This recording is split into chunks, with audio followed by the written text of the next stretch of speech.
Yeah, man. Some painting, some Ruler. Yeah, man. Yes. Yeah, man. Ruler, welcome. What's up? Yeah, man. Greetings and blessings to everybody on the panel. Let me first say I really applaud the information, the positive information flow that you've been providing on the show this morning. Let me just say that I lived in the United States for 47 years. Went there when I was 21 in 1975. And at that point, the government was allowing you to leave with only 70 US dollars. I went to school over there, did engineering, graduated, worked for a while for AT&T, and now I'm back in Jamaica. When I first came back, I was browsing through some of these channels on TikTok. I went through a myriad of different presenters. A portion of them, and I'm not going to call any name, were just pure negative vibes and energies and information about Jamaica. And it really got me turned off. So I slowly came into CHOP and, stations, presenters like yourself and others. And I said, yes, this is what I think Jamaica represents. Let me just tell you why. I started a scholarship program called PALAS, Peace and Love Academic Scholarship. And in 14 years thus far, we've awarded over 1,000 scholarships to Jamaican students, value over 110 million US dollars. And I see the progress, as I used to come from the ghetto at the foot of Warka Hills, to the point now where I am living not too far from Mr. Bobby Montague, who I've known for 35 years when I was in New Jersey. And when I hear people speak negatively of Jamaica, I get so upset. So I appreciate the presentation that you guys and others have made to attract persons like me.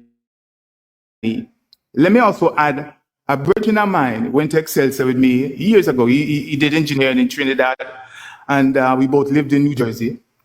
And 20 years ago was the last time he came to Jamaica. And when I talked to him, I said, boy, I'm not back at them place, because the crime and this and that and everything there. Whereas in this interim period, the past 47 years, I've traveled back and forth 127 times. And believe you me, there is no other place on earth I think is as lovely as Jamaica. Lots of progress are being made. And I think what you guys are doing, if you focus on it and speak like this, you'll attract more people. That's all I want to say. Big up on yourself, yeah? No, 110. Thank you so much, Ruler. 110 million Jamaican dollars, if I misspoke, 110 million Jamaican dollars. And we've had lots of superstars. We've seen about 200 medical doctors who have graduated through a scholarship program and are now out there in the world. Some of them are in England. Most of them are here, nurses, doctors. And that's the only thing I focus on, positivity. So I think if you guys continue to push the positivity, you can attract people. And believe you me, Jamaica is going so far and wide that, let me add one thing. Mr. Bobby Montague, like I say, I live only about 3 minutes from the Ian Fleming airport here.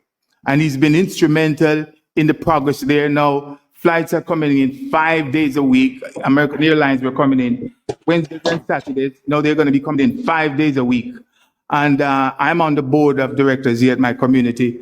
And I'm working with him to see if I can get him to speak at our Christmas event. So again, positivity always works, and just keep it focused, and energy-wise is good. And you guys have some great ideas, all right? Mr. Brown, I want to tell you thank you for the scholarships, because a lot of young people benefit from these scholarships. A lot of young people who could not afford certain things benefit from some of those scholarships that is going on. Even the ones in the high school, the children, you have children who benefits from them. So thank you for that. Yeah, man, I appreciate it. And most of the scholarships are given to the tertiary level, but we also give to high school students because it's very important. And the way I started this program, you would not believe it. It's from a negative event that happened in 2010. Yeah, 2010. A young lady, 18 years old, just graduated from Bridgeport High School, was brutally unalived in Portmore. And on my radio show, because I do a radio show, and on my radio show, I just decided to put forth the idea of creating some scholarships in her name. Before that, up on Jarrett Lane, I don't know if you guys know Jarrett Lane, a rough neighborhood. I did some born and grow. Chaps knows it. I used to give scholarships out of my own pocket, $6 million to 20 students. And I thought it's a good thing to do because I love this country. You know? Like I said, when I left here in 1975 as a ghetto youth and went to the state, finishing the top 2% of my engineering class. My wife is from Harvard. My daughter went to Harvard. And I've accomplished a lot. So I look forward to give back. And that's what I've been doing. And again, when I hear people speak negatively of Jamaica, the leadership and whatever other aspects of it, I get upset, man. I mean, I got attracted to the side of the game, you know? Mr. Brown, Yes, sir. I came up just to give a little laugh. I like how you put forward everything, and it's a good idea, and it's a good job that you're doing.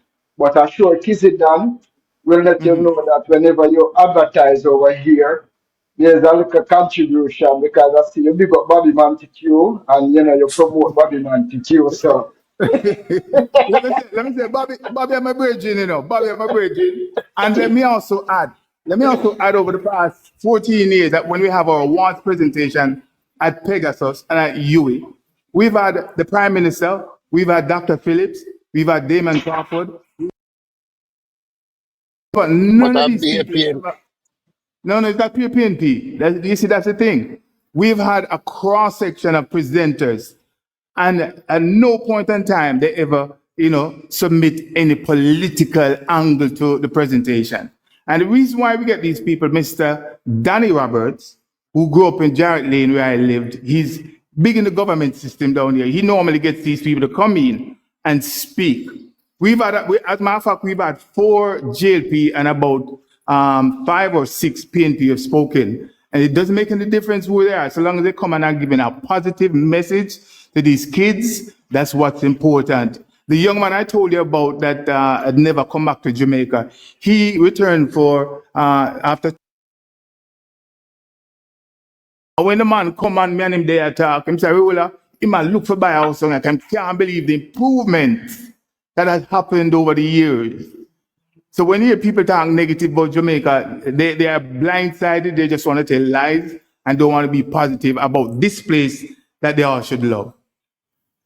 Well, Mr. Brown, thank you so much. And you see, this is what I like to hear. And this is why I will not be distracted, because if I did not host this live this morning, I would know who you are. I would know your contribution to Jamaica and to the society.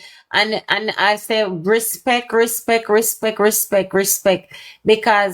you see, every people. And it is not so. It comes down to us as individuals too. What can we do for our country, right? So I respect and big up for that, because a lot of young people, all they need, a lot of young Jamaicans. You have enough workless people and you have a lot of cruff, but they are in the minority. They are in the minority. A lot of young persons, especially people coming from humble backgrounds and humble means, is just opportunity they want. They just want someone to show them the way and to help them along the way. So we appreciate everything you have been doing, sir. Big up yourself. Can I give one last example of just to tie into the statement you just made? There's a gentleman, Imla Edwards. I don't know if some of you have heard or seen his story. Imla Edwards, a young man from out of Old Harbour in St. Catherine, went to UWI. He went to the same high school as the Prime Minister, right? He went to UWI. He had only 6,000 Jamaican dollars. He went to UWI figuring, well, he could survive the process and the struggle. After 1 week, he went back home and said to his mom, "Boy, I'm not going to go back to school." He was doing pre-med. He had a 3.85 out of 4.0 GPA. He went back home and said to his mom, "Boy, I'm not thinking he can survive this, His mom said, "No, you always want to be a doctor. You have to go back to school." You know what he did the following week? He actually went back to school with his books, his toothpaste, and a couple of clothing. And he slept on the street, in the library, on the campus of UE. And believe you me, sister, when I came down to do one of our awards presentation, I met him outside of the conference hall. A former teacher of his came over and said, saw me speaking to some people, came out and said to me, boss man, I have a student I know. He must struggle. He must sleep on the campus, homeless. Is the only way I can get a scholarship for him? I said, unfortunately, we've just completed that process, but next year we could apply. Let me tell you this, man. I tell you that's why I love this country, you know. I actually went, not home, but where I was staying with in Kingston, right door, next door, Bob Marley. He sent me an email, and I sat there and read his email, and I literally cried. Literally cried when I read his email and he explained to me that one night at around 1:45, he was on the campus studying under one tree under one light, and he fell asleep, and the campus police came and saw him and wanted to kick him off the campus. And he struggled for a while to find his ID. He showed the ID, and the police said, okay, it's okay for you to be here. You know what happened? 2 days after that, he called me and asked me, could I help him go to the United States? I said, well, sure, because he seemed like a character that wants to, make progress. I worked with him and actually raised about 200,000 Jamaican dollars on my radio show, sent down to him, get a computer, get a telephone. And believe you me, the year after, he was in the United States based on my request. And I sponsored him 3 years, me and my wife sponsored him 3 years in a row to come to the United States. He shadowed 13 doctors between North Carolina, Atlanta at the time, and in Washington. And believe you me, that young man is now a medical doctor, and he's in the US studying brain surgery. Them think them heal about Jamaica and the youth them. The youth that study brain surgery work now in the US. So I could tell you a whole bunch of stories, a lot of these people. And his story was presented by CVM, and it went viral. So we can't give up on the youth them, man. We have to work hard, encourage the youth them. And as I've said, I could tell you there's a Dr. Nicole Nation got her a special award from the Queen in Birmingham based on the work she was doing down here with the Maya Foundation. She's a member of our Palace board. So folks, don't give up on the local youth them, man. And they make the difference. All right? Yes. Wow, very powerful. And you are saying, don't give up on the youths. You see, we need more people like you, sir, in society. We need more. And you know what? I'm always talking about mentorship, because I believe a lot of young men would be doing so much better, but they lack positive role models, and especially from the men. So I've been always asking why we don't see more mentorship programs. Why isn't there one developed in Jamaica geared specifically towards young men? Right? Why we don't have I know in America them have Big Brother and all these kind of mentorship and societies for men. But the minute you try to do anything like that in Jamaica, you say them gone there that way and appear fish and all the negatives. So the young guys tend to shy away and don't want to follow somebody who is positive. If your pants step on your waist, your ears stay your hole. You're in a lens pants. There is so much negative, and I am really happy to hear you. You are one of the few, because and look, you have been doing this for so long, and this is my first time hearing about it, because good news no spread. People don't share good news. I've been on TVJ and CVM and many radio programs promoting the program, because each year, if you go to www.palace1 2, we had to change the name recently. But palace2.org, you will see some of the photos of some of the students there. And whenever we try to raise funds, we've gotten donations from Grace, from National Baker Foundation 3 years in a row. National Baker Foundation gave us $400,000. And like I said, the same Danny Roberts, don't know if you guys know him, he was on the Prime Minister's Economic Council 2 years back. He's off of it now with Michael Leachin. So myself, who's a ghetto youth, and I'm really afraid to say that. Because when I was in Jersey, my daughter was going to Harvard Law School, and I have actually gone to Harvard and speak to some high school black kids there. And the first thing I tell them is that I grew up in a place called Jarrett Lane, a ghetto, and me love it. And them asked me why I would start to have my essay like that. I said, look, it make me a stronger person. Me sit down in a yard in a Kingston there with you to have them big thing beside them. Now, you know, you must know what I'm talking about. Big thing. You know, the youth them tell me say, ruler, you're the only youth to ever lead us up and import education over youth in Jarrett Lane. Where some of the other man them are the guns and sneakers them I import to them. So up to this day, whenever I go on TV or on radio, I have to big up Jarrett Lane because this is where I come from, you know. And me the man never smoke a cigarette yet, never smoke ganja, never hold a tool or anything. For me, it's just about positivity. So the scholarship program and the work. But all right, Mr. Brown, maybe another persons. Well, you said you're on TVG and all of that. So I guess more than likely, and you have been interviewed a lot. So more than likely, you have said it many times. But I would just like to ask you, as a young man, when you were in Jarrett Lane, what was it that made a difference in your life, that you never take up a cigarette, you never pick up one of the big machine them, and you never go the way how most people expect they use them from the ghetto to go? What was it? What was the thing in your life where you could say this was my defining moment? This was the thing that caused me to look positive and did not choose the path that is generally chosen by my surroundings. You were not influenced negatively by your environment.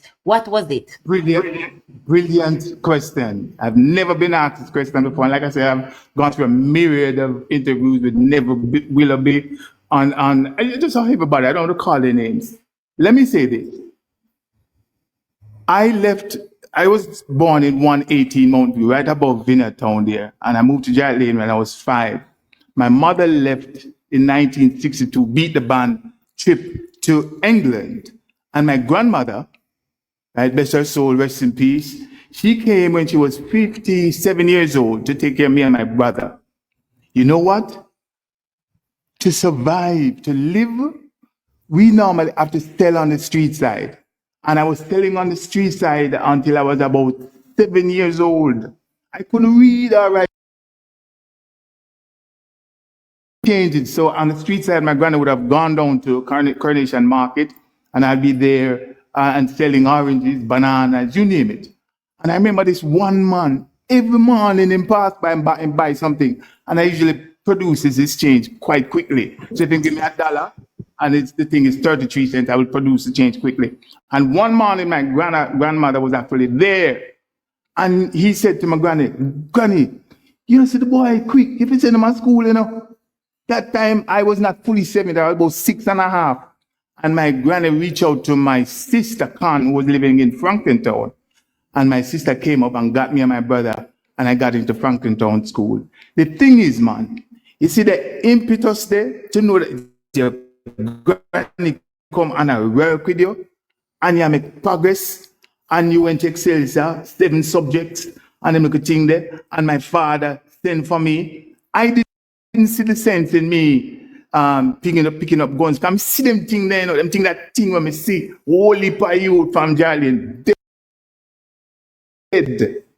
And up to today, I always go for Jarlin, always yell at them youth there, encourage them youth there. We've had medical, we've had a pharmacist, a lawyer called Mr. Jackson from Jarlin, a number of youth from up them place there. We actually influence to go there and do well. So the key thing is if your society around you is all positive. Look, man, you're going to be nice. You're going to live nice. You're going to live good. And that's what one should always look at. So when we say them a beat down Jamaica and a beat down the government and them not do nothing, me no see it. Me no see it, and I don't think I will ever see it, because I encourage a lot of people. Since I've been back, like I said, I've been living here now. Since I've been back 2 years, I can tell you of 23 Excelsiorans who have now moved back to Jamaica. Yes, please. Go ahead. Think back in your time growing in the ghetto. Yes. How old are you now, sir? I'm 70 years old. I have a daughter 44 and another Okay. daughter 42. Well, Yes. eventually what I'm gonna say, I'm correct. Back in your days growing up in the ghetto was more cultural. Yes, I would say so. Yes, we Yes, never it have the wasn't. distractions. We didn't never It got the was distractions. violent, but it violent wasn't so unleashed and wild. Yes, And yes. ghetto people used to live with a Well said.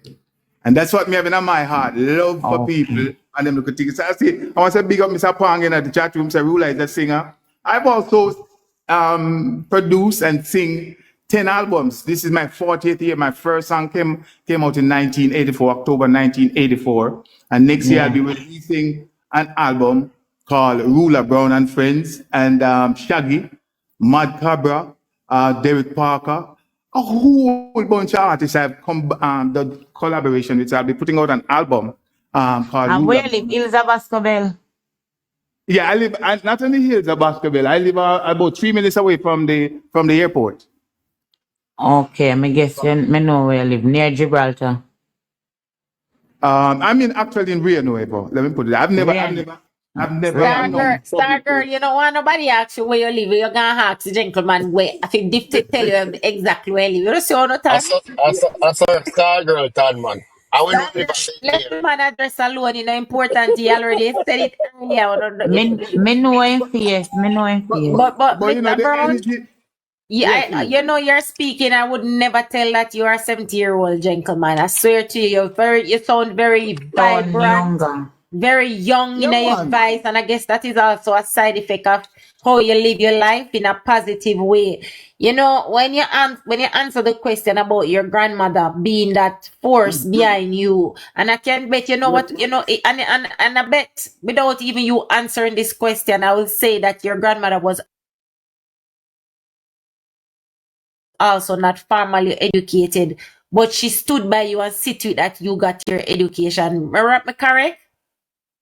You mean if you're correct, you're double correct. My grandmother, like I said, she could have hardly write, but Right. she thought it pertinent to come and stay with me and my brother so we can advance ourselves. I remember, let me tell you something. I remember taking my grandmother to England. I remember when my grandmother first came to the States, when I invited her, she was 79 years old. And remember when she came to me, I didn't know her. She was 59. And I brought her to England. I took her to Italy. I've gone all over the place with her. And believe you me, them things that make me feel proud. My mother, even though I didn't grow with her, you know, she left early in 1962 because that's when the switchover was going to take place. And my father, again from Jonestown, a man from Montego Bay, I remember the three of them passed away, and I was the only instrumental person to send them home peacefully and gracefully. My other family members, them not see it fitting to do that. So people always say, Ruler, boy, you have so much blessings that go on. I'm saying, yeah, man, sometimes I scrape my skin, you know, scrape my skin to see if some blessings could have come off that I could put in a bottle to give to people. So me live, man. So my energy level is always there. Me a virgin I've known for 6. I'm going to the States in 2 days. A virgin of mine went to Franklin Town School with me. 63 years now I've known him, and I'm going up for his 70th birthday. So I say, if we live right and exude positivity, trust me, man, a whole heap of good things are going to for you. Yeah, man. And I appreciate this extended dialogue, you know. I agree. And I thank you so much, because the truth is sometimes the life them get really rowdy, you know, and you know, it's not always easy to stay in a positive light, even though you try, because remember, it's balance in a life. Yeah, so it get rowdy, and this is why, you know, it is people like you who I know that they're in the live. I see 11,000 people, and I'm like, 11,000 people pass through the live. How? So I'm trying my very best to keep it civil, to keep it respectful, to keep it Yeah, clean. man.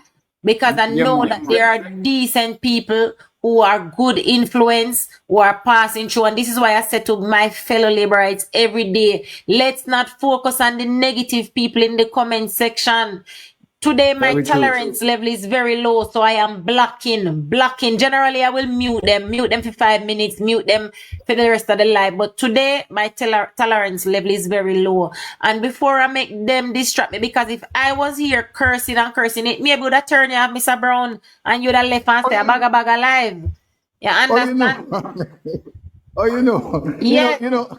Because You are people so were right. people who like positivity not go sit down and listen to me a cuss be a clot and I go on. Because Exactly. Mr. Brown, believe you me, you know, me true to myself. I can be very stink and nasty for my mouth. Come here, liberate me independent and me feisty. But guess what happened? When I put anytime when I turn on my live and I put up the anything for the Jamaica Labour Party, that mean me come about the politics. And I really and truly don't want to be having my leader here who me respect. And then me have to behave nasty and nasty. But the objective of these people is to come and disrupt us, distract. So most times I'm trying to tell others, don't let us go, don't make them suck with down.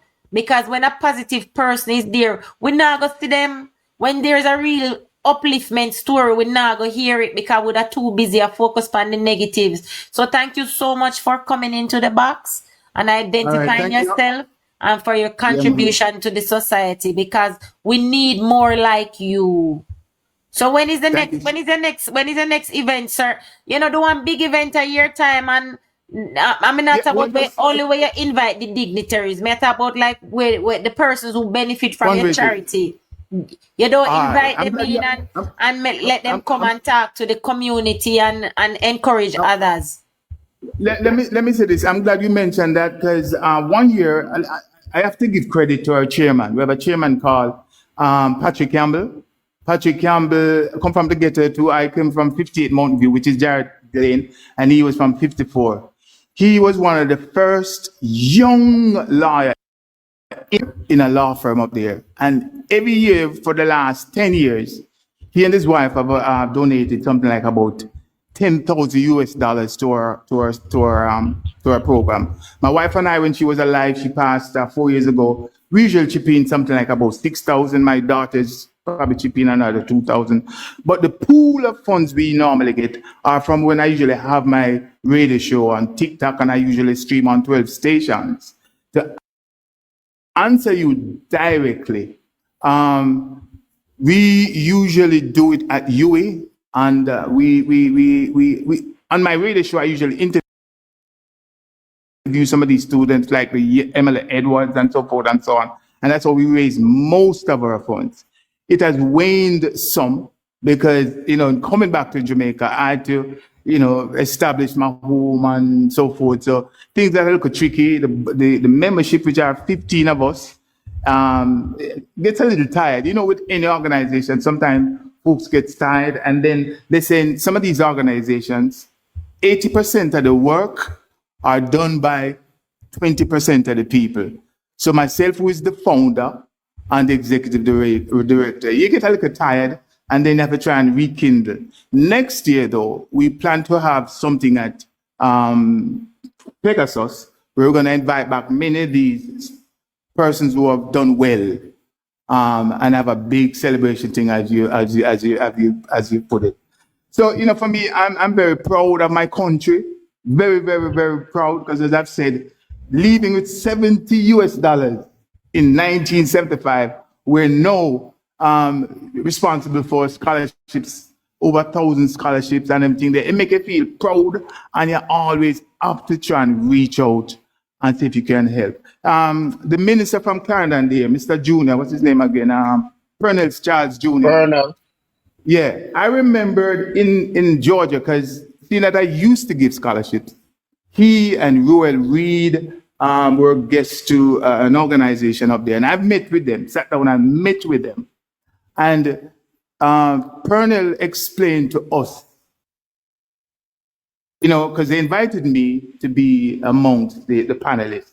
And one of the stats I've seen, that we have seen at Palace, that at all the applicants, and Sorry, so far, bye-bye, everybody. Bye. I'm going to work tomorrow morning again. Shower labor, right? Love you all. Okay, Stargirl, big up yourself. Big up yourself, Thank Stargirl. All you. right. Yes, yes. we've seen about 10,000 applicants to Palace for scholarships.